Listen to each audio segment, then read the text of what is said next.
people don't want to hear this. And they certainly don't want to hear that average IQ differs across races and ethnic groups. Now, for better or worse, these are all facts. In fact, there is almost nothing in psychological science for which there is more evidence than these claims. About IQ, about the validity of testing for it, about its importance in the real world, about its heritability, and about its differential expression in different populations.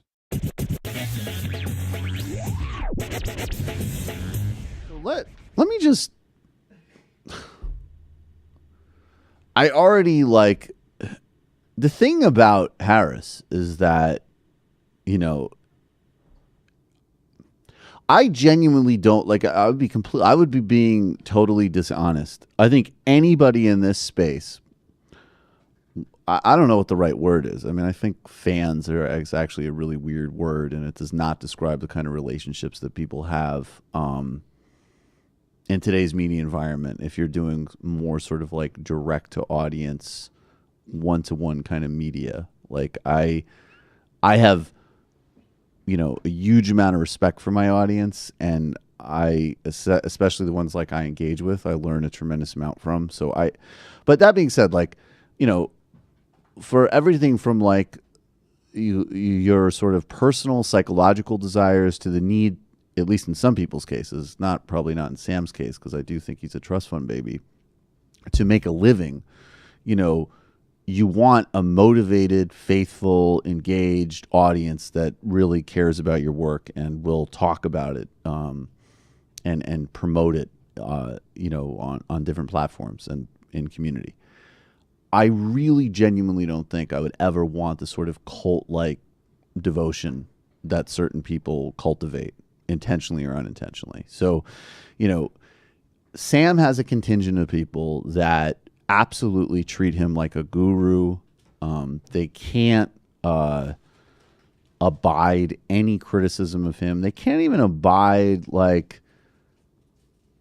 forget someone like me or Sam who really criticized Sam Harris. They can't even deal with maybe I just don't want him on my podcast. Don't find his work particularly engaging.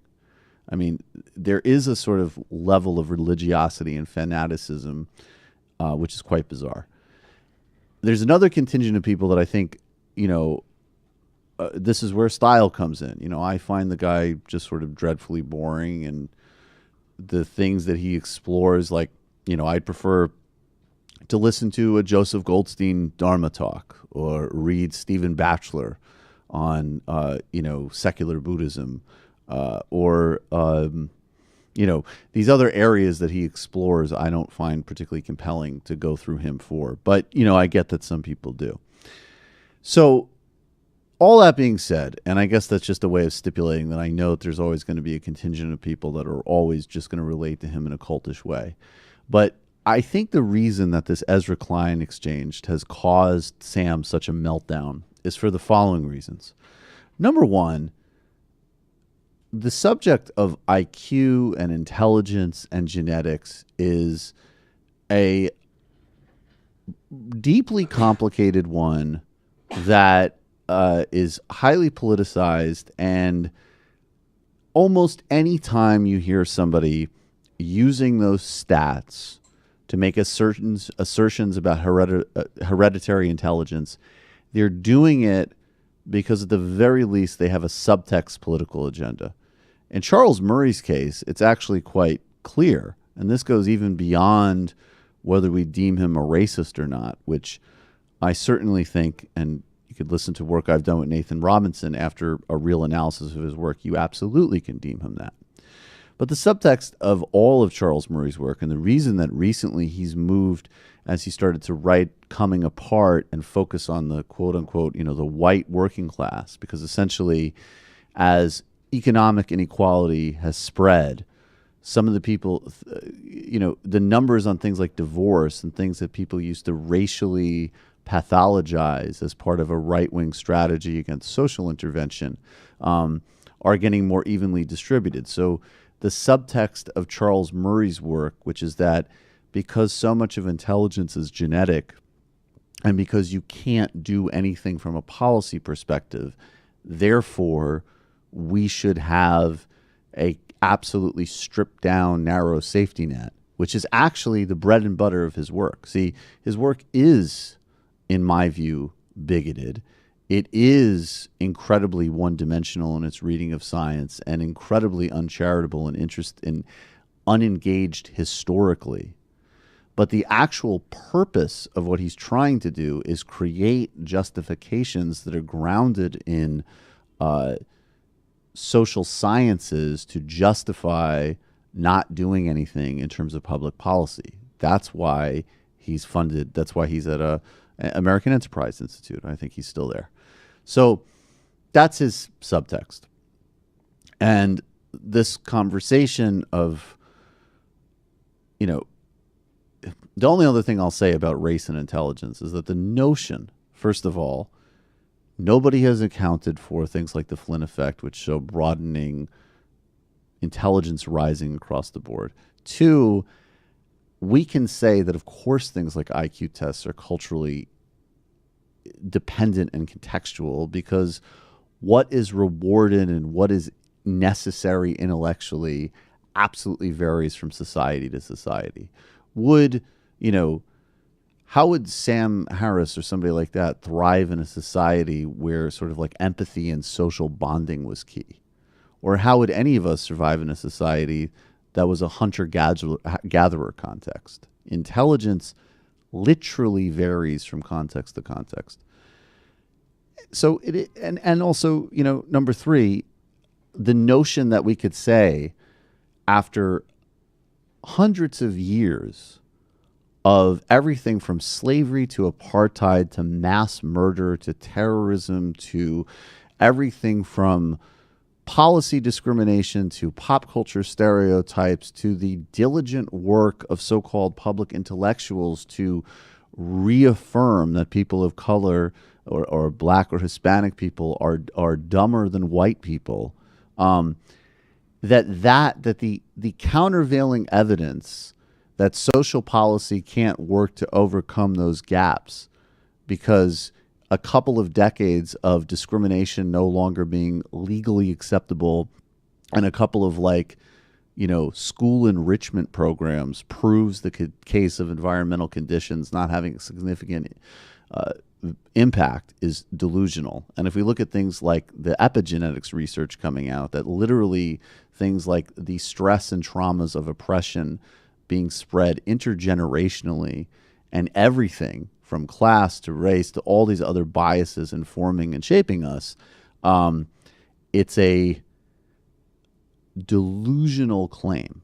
And if anything, we could read that same data, and it could be an argument for even more radical and robust intervention. So all that being said, Sam Harris waded into a debate because he saw some students at Middlebury shout down Charles Murray. Now, I think Charles Murray should be confronted and embarrassed and challenged wherever he goes. His work actually has, in fact, been debunked by serious scientists. It does have bizarre racial motivations, and underlying it is an extremist libertarian ideology. Harris sees this, and because Sam Harris's whole gig is actually just, at this point, a more intellectually refined version of whatever triggers the libtards must be true, has Charles Murray on his show, doesn't get into any depth on any of the policy questions that were just raised, doesn't have any, of course, as with everything else, is robustly ahistorical and has no situational awareness as where we are today. He raises some things like the Flynn effect, but basically doesn't challenge Murray on anything. Then there's a piece in Vox that robustly criticizes Murray and his work, and Harris does his usual thing, which has a meltdown. And it's unfair, and it's out of context, and it isn't right, and blah, blah, blah, which is always his move. Now, in reality, Sam Harris jumped to his usual hoop, which is that the greatest threat in the world today is college students or an intolerant left, that whole meme. and jumped on board with Charles Murray, who is at the very least controversial and highly disputed in this field, who has a policy agenda that Harris doesn't even get into. Then there's pushback, and then Harris does his usual sullen sulk out of context thing, which led us to the Ezra Klein blowup of basically Harris and Klein going back and forth over email, and it's starting with Ezra Klein being like, well, I would go on your podcast, but I think it'd be better if you had someone like Nisbet, who's one of the authors in the piece on Vox, who actually challenged you and Murray. Harris, is like, Nisbet is not mainstream. Nisbet is actually quite mainstream, teaches at University of Michigan, and is very respected in the field, and is in fact, at credentialed universities. Charles Murray's at a think tank. Also bearing in mind, well, Sam Harris is doing this whole victim complex thing about Charles Murray because of the thing at Middlebury, which I agree wasn't the right strategic approach to Murray at all. But Charles Murray has never been silenced. Charles Murray's, one of his recent books was reviewed in the New York Times twice. He is quoted on, article and journal pieces all over the place. He's been on everything from mainstream news programs to Bill Maher. It's more accurate to say he's heavily subsidized. He is a heavily subsidized public intellect since at least the 70s, whose writings and theorizings on everything are readily available to anyone. So that frame is, again, just utterly delusional. And, and Sam doesn't have any sense of the policy or the funding or any of those other areas that he doesn't have any discipline or interest in thinking about.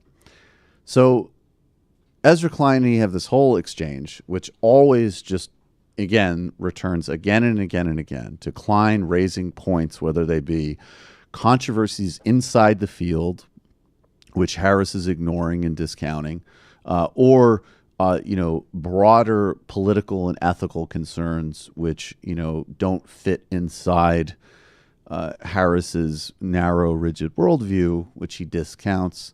And then it all culminated in Klein writing actually a very thoughtful piece, which also gets into Stamped from the Beginning, which is a brilliant book on the construction of racism in our history, and this sort of attempt to naturalize it. And the point that, of course, in fact, that two affluent white guys sitting around speculating about, black people being dumb is not only, it's like saying that two people fucking in porn is novel. This is one of the most, common activities in American history, and something that has so much destructiveness on so many different levels, to the point even where, I remember in an earlier exchange between Ta-Nehisi Coates and Andrew Sullivan about this, where Andrew Sullivan, who also should be held accountable for spreading this stuff, was going back again and again and again to, this sort of nerdist need to speculate. And Ta-Nehisi Coates was like, well, I don't find the contemplation of my basic humanity and intellectual capacity to be particularly interesting. But but Ta-Nehisi made the point that, I'm somebody who grew up in a, black working class intellectual context, and then I went to Howard. So I was insulated from this broader cultural sense of diminishing black intellect and achievement because of my cultural context. But there's a lot of people out there that, from everything from the cultural racism and stories we tell to the policy to the continuing, realities of policing and so on and so forth, and tracking in schools and implicit bias in teaching and all of these things, they don't have necessarily the same, inclination. And I almost see the way people wield some of these statistics, which, by the way, these statistics are not what's in debate. That's not the issue. The issue is this much broader contextual conversation around them, which actually is what is relevant, to the extent any of these numbers are relevant to measure to begin with. By the way, brief tangent. I mean, Harris particularly keeps harping on, Murray at least has a policy agenda here. I want to prove and naturalize these things so we don't do anything about them in terms of redistribution and addressing injustice. That's why he does what he does. Harris is on this whole treat everybody like an individual, and the only way to do it is be an individual. In which case, great. Then you should have zero interest in any distributional differences in any metric. You should only be interested in individual IQ, period. Individual this, individual that. If that you're going to make a fetish of your ideology, you shouldn't even be interested in these conversations. That being said, I think that this kind of putting this stuff out there is actually a sort of, this could play into epigenetic trauma in and of itself. And that's science. That's not posturing.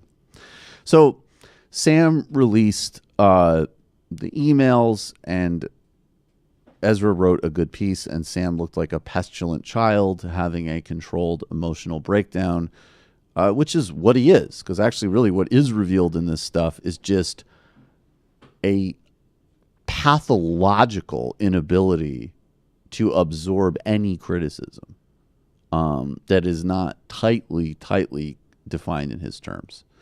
And now he received such a backlash. And I think it's also important from a brand position because, Ezra Klein, look, if somebody like a Glenn Greenwald, who I totally respect, I have disagreements with, but Glenn's great. But, Glenn's a serious intellect, but Glenn's a polemicist. Glenn's on the left. Glenn doesn't pretend to value the things that Harris fetishizes in a disingenuous way. But Ezra Klein is that. Ezra Klein is civil Spock.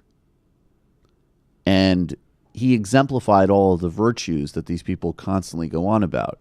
Civil, respectful, open exchange of ideas, intellectually broad, data-focused, up-to-date with all of the latest research in all relevant fields.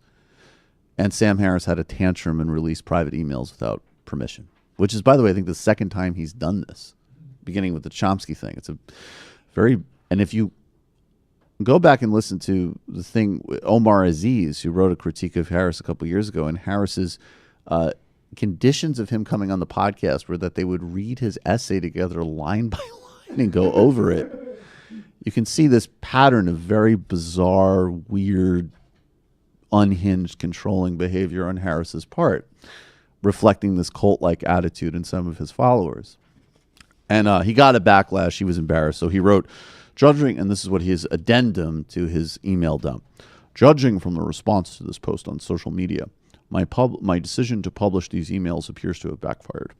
I was relying on leaders to follow the plot and notice Ezra's evasiveness and gaslighting. Whatever, read it for yourself. E.g., his denial of misrepresentation of slurs in the very article he published. Many people seem to have judged from his politeness that Ezra was the one behaving honestly and ethically. This is frustrating, to say the least. And he goes on and on. I mean, look,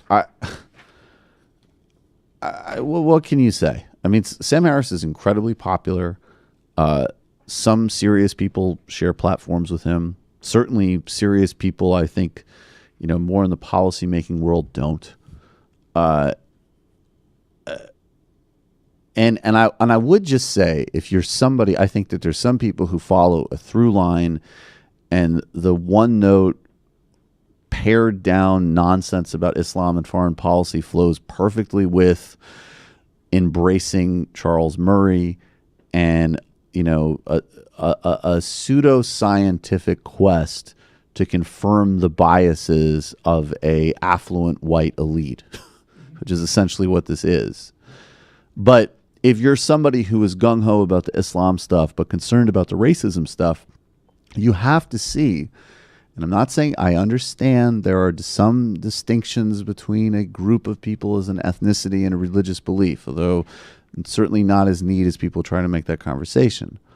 But if you can't see the through line of policy illiterate, aggressively ahistorical abstractions, which always lead to a one-dimensional rendering of a otherized group, if you don't see a pattern there, then you're simply not being serious or rigorous. And this is why history matters. This is why context matters. Not to be PC, not to blah, blah, blah, not all these other fucking talking points. We can criticize anything. We can talk about any data. But if you don't have a context for understanding it, and your mission, by the way, isn't justice and liberation, but reinforcement of lazy belief, status quo, and empathy-free soft bigotry, this is where you end up. And, I don't ever call for people to be deplatformed or anything. But look, and I've said that, I even said that about Mike Cernovich. But as I said with him before, and I say with Sam Harris now, you should know exactly who it is you're listening to, reading, and talking about. And this is somebody who I don't even think he recognizes it himself, but he absolutely is of and belongs to a soft alt-right. No question about it. Okay.